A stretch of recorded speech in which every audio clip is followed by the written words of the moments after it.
Hey guys, it's Camfrey15 and I'm back with another video for you guys, and it's another Chicago Bears game recap, and thank God it's the last game recap of the 2019 season, as the Chicago Bears end their season off with a W. I guess with some momentum going into the next year for next season. But other than that, they won 21-19 in a very disappointing game. I just gotta say this. This game is another replica game of what we've seen throughout this year for the Chicago Bears. I'm not gonna spend too much time on this video ranting and stuff like that because I'll deal with that issues when it comes to next week's video of the Chicago Bears, season ending thoughts and things that they need to do to make improvements going to the 2020 campaign. But anyways, this team did not play a pretty impressive game against the Minnesota Vikings today, especially against their backups. It was another lackluster game where the offense literally did next to near nothing. Trubisky, I hope it's his last game in a Bears jersey, and I mean that wholeheartedly. I don't have time to wait on this guy anymore. He needs to go away from my screen, or he needs to be on that bench if he's going to be on this team next year. If you ask me, I could care less what he did on the last drive. This game was a meaningless game against backups. So you can't really say anything. The Trubisky supporters can't say, well, he led the team down the field when it mattered most. He converted on that fourth down against backups. Do you think he would do that against the first stringers? There was some point in that drive I was actually hoping he didn't convert on that freaking fourth down because I wanted the game to be over with. I wanted to see the Trubisky supporters support that. And I'm sorry, after this game, how can you support this guy anymore? The dude can't even freaking carve up the freaking Vikings backup defense. And he just can say, well, it's the offensive line's fault and it's the play calling fault. Regardless, there were some throws I was like, what the hell is he doing? Again, the same thing with Trubisky. I'm going to ask the people, again, who are Trubisky supporters. You really want to waste your time on this guy before the defense runs its course? And when the defense is finally gone, then do you want to give up on and you realize the issues with Trubisky's now? So don't come to me saying he needs more time. He needs this. He just needs a little bit more help here and there. No, I've seen that. He's had more than 30 plus games. We've got some things from him. We know what he does best. And more importantly, we know how he plays. In some parts of the game, he plays really good and he shows flashes of being that second overall draft pick we drafted him for. While the other thing is, you're just scratching your head wondering, this guy sucks. And again, another reason why I want him gone. The fourth and one QB sneak, that was a pathetic effort by Trubisky. He didn't even fight for the first down. He literally hyped the ball and literally laid up against his lineman hoping to take him. He didn't get low. He didn't move forward. Usually in the quarterback sneaks, you're supposed to go to the side of your center and dive straight in. He didn't do that. He was all up on the back of Cody Whitehair's back. And I'm like, that was a terrible quarterback sneak. Please. Well, it didn't go to help that the offensive line doesn't know how to block good enough. The offensive line was terrible. But to end off my thing with Trubisky, I'm going to talk more about Trubisky in next week's video for the season-ending thoughts. But not an impressive performance from Trubisky. I think he barely eclipsed over 200 yards passing in this game because he sucks. And personally, if you can't do that against a backup defense, you suck. Ryan Pace, I hope you get rid of this cat soon. If you bring him back, he needs to be backup, if not third string, fast. Because I'm not going to waste my time going through another Jay Cutler experience where we keep a quarterback longer than how he should be here, and he's wasting a defense's time and puts us in mediocre positions. Trubisky gives us no help to win, despite the issues. I'm sorry. My number one issue, my number one thing that needs to be fixed next to the offensive line in the offseason is the quarterback position. You need to go draft you a quarterback in the draft, despite who it is.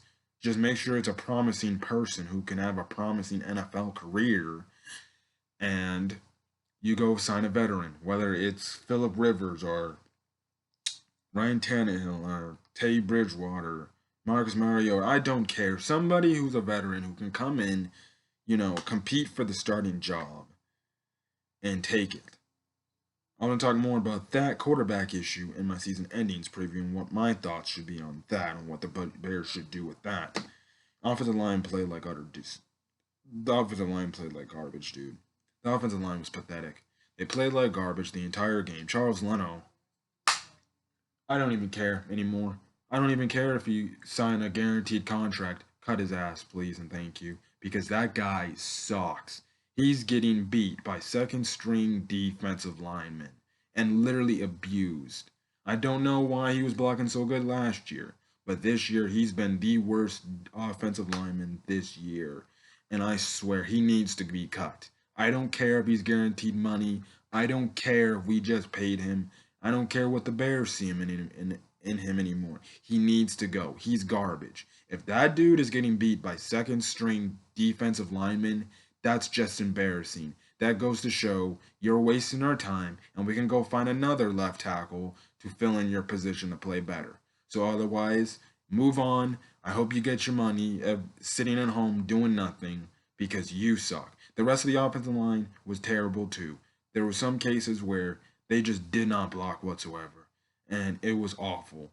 It was Look, that's another priority the Bears need to fix. I think my two top priorities for the Bears offense they need to fix is their quarterback position most likely, and then their freaking offensive line, which I feel like they can fix faster than the quarterback position. But then again, we don't know how fast the Bears, management or GM or Ryan Pace or whatever will address that stuff on a quick fashion. Listen, the Bears are on limited time right now. This offense needs to get its head out of its butt, fix the issues right now. And I'm sorry, the offense, and I'm gonna say this in my season ending thoughts video.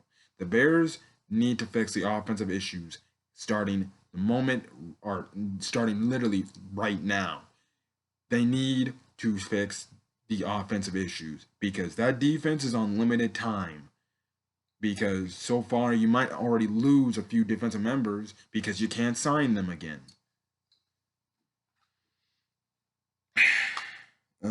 David Montgomery probably had one of his best games this season. I love the one drive we had coming out of the third quarter, coming out of the halftime, where we just ran the ball majority of the time, which will tie into my last thing of talking about the offense is Matt Nagy's inept play calling. One thing I gotta point out, Matt Nagy, I swear, eliminate the wide receiver bubble screens from your playbook because that never works. If I have to see another Chicago Bears game where you throw the bubble screen or the wide receiver screen and you get tackled for a loss, I'm going to throw my TV across the window. I swear, if I see another bubble screen from this offense, I'm going to be pissed off. That play never works. And this is the idiocy of Matt Nagy's play calling this year. We run a wide receiver screen, which gets positive yards, to the left. The play right after, we want another wide receiver screen to the right. The Vikings defense eats that up. I saw that, and I was pissed off. And this entire game, I wasn't pissed off at all. I was kind of calm. I was just kind of sitting back in my bed, just chillaxing and wondering, why the hell am I wasting my time again with this team again for another 3 hours of my day? Because they can barely get past the freaking the Minnesota Vikings second stringers. But when I saw that play call, I was like, that's the play calling Matt Nagy's been doing this year. That has been really idiotic and really stupid. Why would you run a wide receiver screen, a bubble screen, to the left, only to run the same exact play to the opposite side of the field, the next play? That's just idiocy. Another idiocy. Why did we not commit to the run more this game in the second half? That one drive I was talking about where we scored the touchdown basically off runs. We went away from it, and then we get ourselves into a dogfight against the Minnesota Vikings when we're up comfortably against them. Again, Matt Nagy at his finest, trying to make Trubisky look better than he's not. Now, I do think Nagy doesn't like Trubisky as much, and I do think Nagy knows Trubisky holds his offense back. But still, why would you just not keep running the ball? We were eating up on, and then again, run the affirmation a few times this game. Positive things happen. Next thing you know, you go back to the shotgun running plays, get stuffed. Don't do the things. I hope next year, from the offensive side of the ball, and Nagy's gonna be play calling. Hopefully, he gets his head out of his butt and he play calls smarter and play calls to his players' strengths instead of their weaknesses. Please and thank you. That's all I got to say about the offense. The offense honestly had a lackluster performance today. First half, again, pathetic. Another half where we did not score a touchdown whatsoever, even though we had opportunities. We had 3 times. We went into the red zone 3 times. What happened? 0 or 3. Now, you can say that's bad play calling, bad offensive line play, bad quarterback play. Like I said, again, I made a tweet out when we didn't even score a touchdown on the 3rd time we were in the red zone. I said it really good. I said, despite the bad offensive line playing and despite the terrible, atrocious play calling in the red zone, Mitchell Trubisky is 0 for 3 in the red zone. And yet, some Bear fans still want him on this team because, he needs to be given more time. He couldn't even score 3 touchdowns against a backup defense when he's given 3 opportunities from his defense off turnovers. Yeah, stop wasting my time with this BS that he needs to stay here longer. If he's going to stay here longer, he needs to be a backup. I'm going to get it. Anyways, the offense played pathetic today. Again, a tale of 2 halves. And again, I'm going to say it before, I'm going to say it again. Same old crap I've seen the last 17 weeks this season. Since week 1, it's the same old you-know-what. I'm not going to say the word, but it's the same old stuff. Let's get to the defense. Now, when the defense first started the game off, they let the freaking Minnesota Vikings running back go almost all the way down to the red zone and almost look like to score a touchdown. I was like, oh, great. This is going to be a long day until the Minnesota Vikings just started having turnovers off themselves. But it was nice to see that we got turnovers. But then again, those turnovers were off Viking mishap players. They were playing like they were second stringers. Again, the defense fails to do anything good. The defense, I thought, this year was it still pretty decent defense, but in some cases it was overrated. They made the freaking second string offensive team for the Minnesota Vikings look like they were world beaters in some cases of this game. I'm not disappointed in the defense. I'm just not surprised that the defense gave a lackluster effort again today. In a key moment, I will give the defense credit. They did hold the Minnesota Vikings to 4 field goals, I believe, in this game, as opposed to more than a touchdown. They only gave it one touchdown. So you have to give the defense, credit there, credit where credit's due. They held the Vikings to really only 4 field goals and just 1 touchdown. If your offense was competent enough to score more touchdowns, and you win that game easily. But anyways, the defense did its job. They held them to the best they could. That's all you can ask for.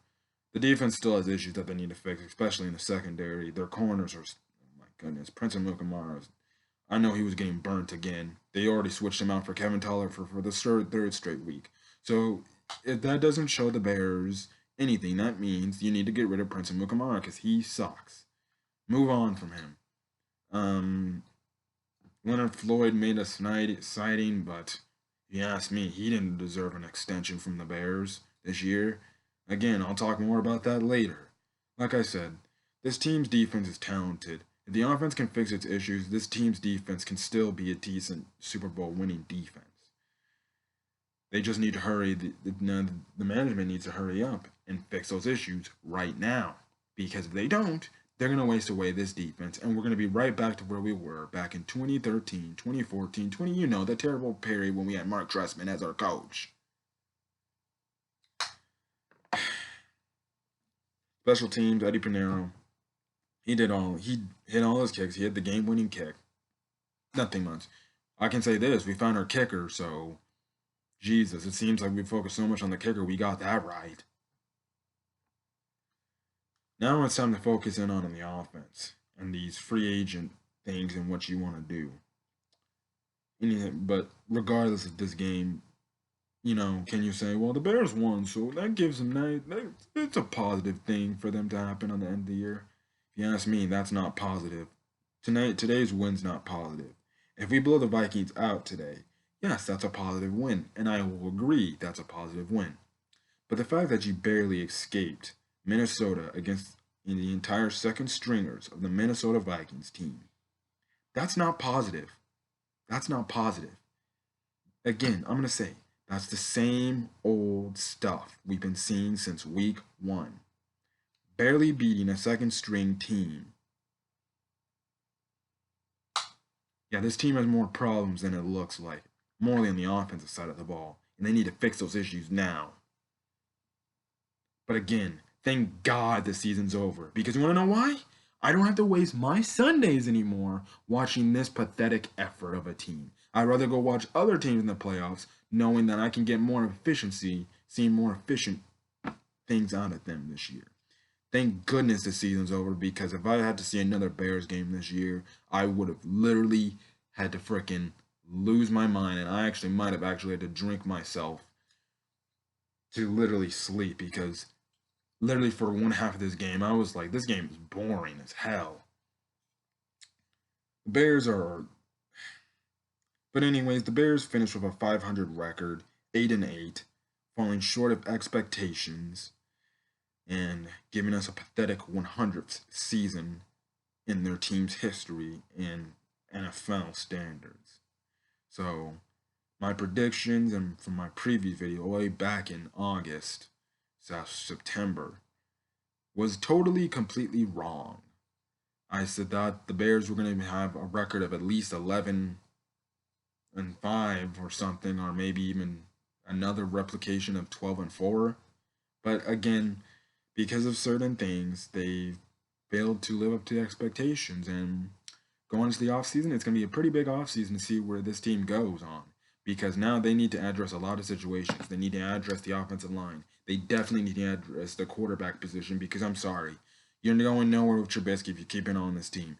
Sign a veteran quarterback, and I know none of those veteran quarterbacks are anywhere better than Trubisky. Well, slightly better than Trubisky, but they're not impressive themselves. So what? It's not like I can say anything's going to get any worse. Look, would you rather have a quarterback that can read a defense, or could you read a defense and has actually somewhat been proven in this league?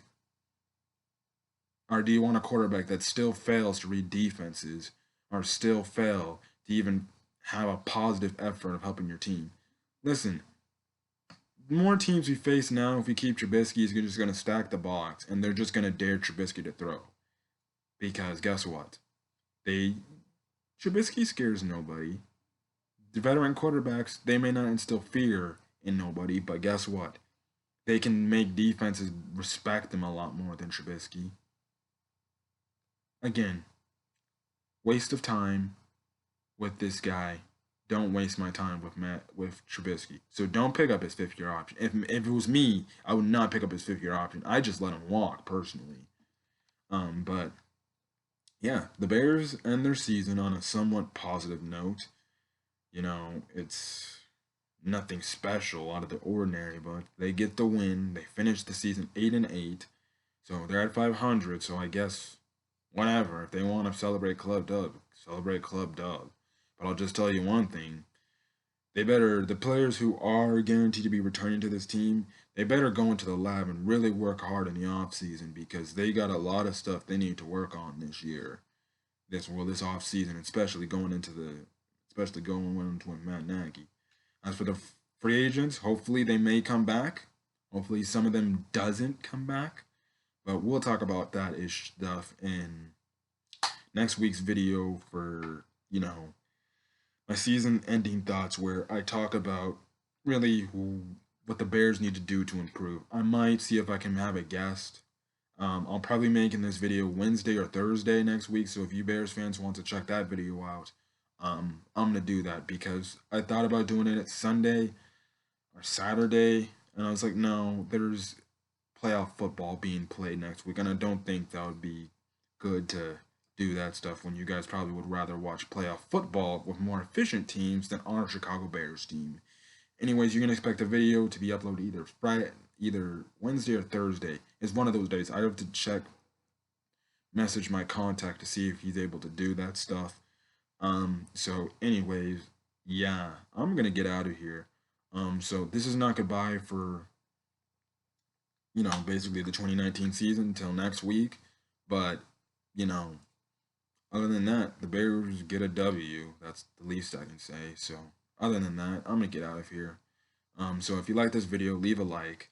If there's a comment you want to put on the video regarding to the Bears scrape by win against the Minnesota Vikings second stringers, put in the comments. Or even put in the comments your thoughts on what the Bears need to do going into the offseason and what's a concern that they need to address right now. Also, hit that subscribe button to get whatever Chicago Bears content you can get. As pertaining to the offseason, I'll say this. If anything happens towards, players not coming back, or players not, or players we sign up in the offseason, I'll probably do like an end of the week. Like, I'll probably do a week thing where talk about all Chicago Bears news, and then if there's anything interesting, I'll make a video about the Bears news and what they need to do. But other than that, really the last thing I'm going to be talking about the 2019 Chicago Bears is next week's video pertaining to really next year. And as a whole, you won't get another game recap till probably maybe after week 1 of the preseason. So yeah, other than that, I'm going to get out of here. It's been Cam from 15. And if this is going to be the last time you're checking out a Bears video, for me, till next season, well, it was a ride, a crazy eventful ride, but I'll probably be saying that more in the next week's video. But anyways, I'm going to get out of here. I'll catch you guys next week, or I'll catch you Bear fans next week for the season-ending thoughts of this 2019 Chicago Bears campaign. I'm going to get out of here. So, peace, guys.